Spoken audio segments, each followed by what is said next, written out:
یەکێتی نیشتمانی کوردستان لە ساتی دروستبوونیەوە تا ئەمڕۆ لە پێناو خاک و خەڵکی کوردستاندا قوربانی زۆری داوە.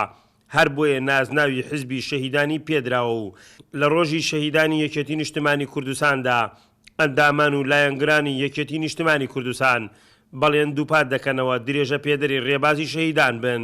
ئێمە وەک وەفایەک بەڵێن دووپات دەکەینەوە لە ڕۆژی شەهیدان کە درێژە پێدەری ئەو کاروانە بین کە شەهیدان خوێنی گەشیان بە قوربانی کردووە و گیانی پیرۆزیان بە قوربانی کردووە، درێغی نەکەین لە خزمەتکردنیان، هەمیشە لە خزمەتی کەسوکاری شەهیدانی سەربەرز بین. کەسوکاری شەهیدانی یەکێتی نیشتمانی کوردستان شانازی دەکەن لەوەی بۆ حزبێک قوربانیان داوە کەوا ڕێگا ڕاست و دروستی گردووە لە پێناو کوردایەتی ڕاستەقینە. هەر بۆیە جگە لە کورد نەتەوەکانی دیکەی عەرەب و تورکمان و پێکاتەکانی دیکەیش ڕوحی خۆیان لە پێناو خاکی کوردستاندا کردووەتە خەڵات. ئەوە تا لە کفری و گەرمیان فەرماندەیەکی ئازا و پارتیزانی سنووری گەرمیان وەک شەهید دکتۆر ئاتیلا لە پێناو ڕێبازی حزبی شەهیداندا ڕوحی پاکی دەکاتە قوربانی بۆ خاکی کوردستان.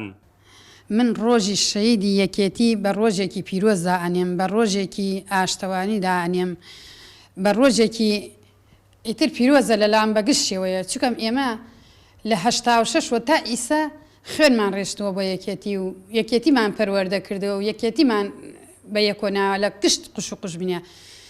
تەمەنا ئەەکەم لە مەسئولەکان یەکێتی، لە ڕئیسەکان یەکێتی ئەم ڕۆژە پیرۆزە لە یاد نەکەن. بەڵێ براکەی من شەهید یەکێتیە بەڵام شەهید گشت کوردستانە.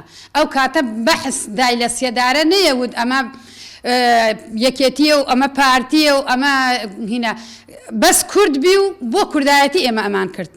زیندانەکانی ڕژێمەکان و پەتی سێدارەکان و سەنگەرەکانی هێزی پێشمەرگەی کوردستان لە ڕابردوو شەڕی داعشد و ئێستا و داهاتوشدا باشترین بەڵگەن لەوەی یەکێتی هەمیشە فەرماندە و ڕۆڵەی قارەمانی بۆ خاکی کوردستان پێشکەش کردووە. یەکێتی نیشتمانی کوردستان لە هەموو قۆناغ و سەردەمەکاندا سەرقافڵەی فیداکاری و خەبات بووە، هەر بۆیە نازناوی حزبی شەهیدانی پێبەخشراوە.